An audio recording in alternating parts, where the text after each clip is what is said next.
Listen, we all three go about modeling in different forms. We weigh stats differently. We want to give you kind of an insight into what we feel is important this week. If you're doing it on your own, hey, hats off to you. You've taken kind of the next step in all of this. It is a premium access to most of these places. You are paying to get access to utilize these models and things like that. But if you just want to copycat what we did, also something you can do. Kelley, I'll start with you here on this one. Listen, we know each and every week we're always going to weight approach. We're always going to do different things like that. So what let's just more kind of talk about what did you go overboard on this week? What did you kind of pull back on this week? And then was there any stat that you don't typically use very much that you did include this week? Yeah, I would say that, especially for a tournament like the Masters, what I do every week is go back and look at the model that I made for the year before. And then I'll always go back and kind of put in the same amount of research I did the year before, but it gives me a starting point and then lets me decide how much do I want to tweak. So this year for the I would say the Masters, then there's less tweaking almost than any tournament because, you know the course. There's usually not many changes, usually not many different styles that have come out in one. So this is my Fantasy National. I'll give shout out right now. Fantasy National, RickRunGood.com. We use both of those. All three of us use both of those sites for different modeling purposes. Rick Gaiman, Pat Mayo, two of the best in the biz. You should definitely follow their work as well. My basic Fantasy National model this week looked a lot like this on screen. If you're listening at home, strokes gained approach, I went from what I weighed the heaviest to the lowest. Strokes gained approach, 25%. Strokes gained off the tee, 20%. Driving distance, 12%. Strokes gained par 5, 12%. And Matt, that is the one I bumped up a little bit more this week. It was, it was probably 8% before, but so it's not huge, but I did bump it up more. Strokes gained short game, so that includes putting and around the green. Birdies are better gained. Scrambling, always throw in for the bigger majors. Just don't know what, especially with the weather involved. If some of these one of these rounds gets crazy, want someone who's going to be able to scramble and get out of some trouble. Strokes gains pars 4s, and then the par 4s 450 to 500. I believe there are 5 in play this week between that yardage range. You'll see very low percentage on that. But we wanted to give people at home for when we talk about our models, what do they really look like? This is a base model that I will use and then get more complicated after that. But I think for people at home, it gives them a good example of kind of what are we really looking at when we talk about these things. You talked about weighting par 5s, very heavily this week. All the par 5s have at least a 33% birdie or better rate. And so, as we mentioned, this is something where if these guys are going to go out and score and they're going to go out and actually make a run at this thing, the par 5s are where they're going to have to start. Anything else along the way is a bonus for sure. But these par 5s, if you're giving up 33% birdie or better rate on these, you better be able to go out and attack those. Now, if you look at guys that are outside the top 50 in this field of 88 players in par 5 scoring, if you do want to go in and start eliminating some people based off of that, Alex Noren, Mackenzie Hughes, Adrian Meronk, they all fall outside of the top 50 in this field in par 5 scoring here over the last 36 rounds, over the last 50 rounds as well. All three of those guys fall within that category. Wes, you see what Kelley had in his model. How did you kind of divvy things up, and was there anything that you added and or didn't have in yours? Yeah, I don't have a percentage breakdown because I felt that this was actually a really difficult one to model. We know predictive history. I'll get to that momentarily. So what I did was just a different, kind of like moreover, like a little bit of all-consuming stats. So I didn't necessarily model it, but I put it in my piece at vsin.com, strokes gained tee to green, just to give you a general idea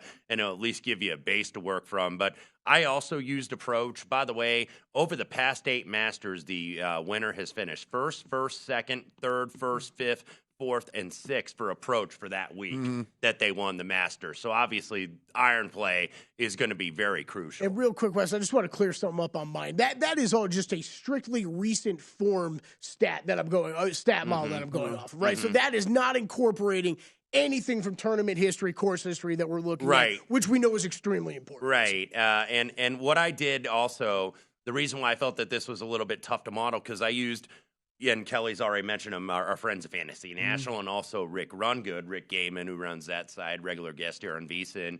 And I used Rick's a little bit more for the strokes gain data, simply because I wanted to incorporate some of the live players. Yeah. And he has been, giving good estimates of like the live data, which live does not provide like the PGA Tour does. So that's why, in some of these like strokes gain data, that's why like you found like a Mito Pereira pop a little bit in some of these, or perhaps a Taylor Gooch, if you're looking in that regard. So I also used a little bit of greens and regulation. By the way, 60% rate greens and regulation, one of the toughest on tour. So I felt that, and you're going to get overlap, obviously, with approach and GIR. Driving distance, I thought was going to be huge this week. And even with the weather, I think it's going to be a lot bigger. So, when you look at the top 5, Rory McIlroy, Mito Pereira, Cameron Champ, Cameron Young, John Rahm, Harold Varner, those are the guys that are always the bombers. So I looked at that. Par 5 scoring, I think you mentioned it a moment ago, since 2009, like 72% of the eventual winner's total output. So you're going to have to gain on these 4 par 5s here. I also did par 4s, 450 to 500, but I went over the last 50 rounds, and that was using Fantasy National, and I did that with a couple because I wanted to incorporate, like I said, a lot of these live players to give me a base, because I don't think, even though they're playing golf more intermittently and they're playing less golf, if you're good at something, I don't think you all of a sudden become terrible at something. Right. So I wanted to incorporate that, and that's why you'll see some more live players that you would normally see in a normal PGA Tour week. I also did strokes gained around the green this week. Strokes gained short game, which Kelley does, is putting. I didn't do as much putting because simply I didn't know what the speed of these greens were going to be. Because these could be slower because of the rain. Yeah. So strokes gained around the green. 3-putt avoidance, by the way, too, is another one. 3-putt percentage here at Augusta over the last 5 years, 4.4%. That's the highest on the PGA Tour, so I did that. And then I did a little, just general things. Strokes gained total Augusta National. I went 24 rounds. Some guys like a Zalatoris have gained 2.9 a round, but he's only played 8 rounds here. Then you look at like a Justin Rose, 1.6 a round, but he's obviously been playing here for well over a decade. Yeah, for me, if you look at kind of where Kelley was, mine is pretty similar. I just divvied things up a little bit differently. So I'm not 25% on approach. I'm 15% on approach, and then I put in some proximities because like the 175 to 200 and then 200 plus, some of these longer approach shots. So that's still essentially approach stuff. It's just breaking it out into some buckets there.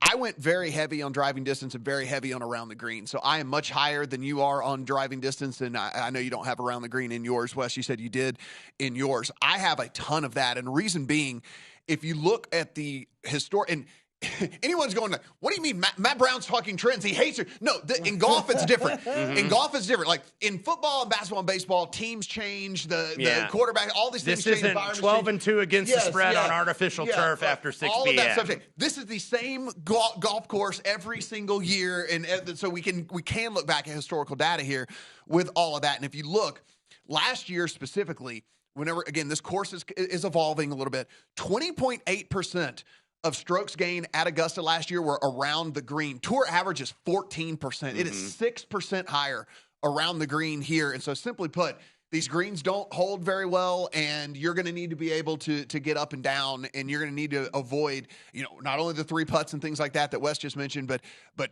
not being able to convert there. And so if you look at guys that are really bad around the green, those are guys that I started to eliminate from my player pool. And if you start to look at the last 50 rounds, guys, Cam Champ, Bryson DeChambeau, Victor Hovland, Sergio Garcia, Gary Woodland, Brooks Koepka, Thomas Peters, Jason Kokrak, Corey Connors, Tyrrell Hatton, all of those guys outside of the top 50 in the last 50 rounds around the green. And if you break that down to 36, Dustin Johnson, Keegan Bradley, Charles Schwartzel, and Cam Smith all join that group as well of guys that have really struggled around the green. And so I did weight that incredibly heavily, and that's really the big difference in my models, I think, than what you saw with Kelley's up there.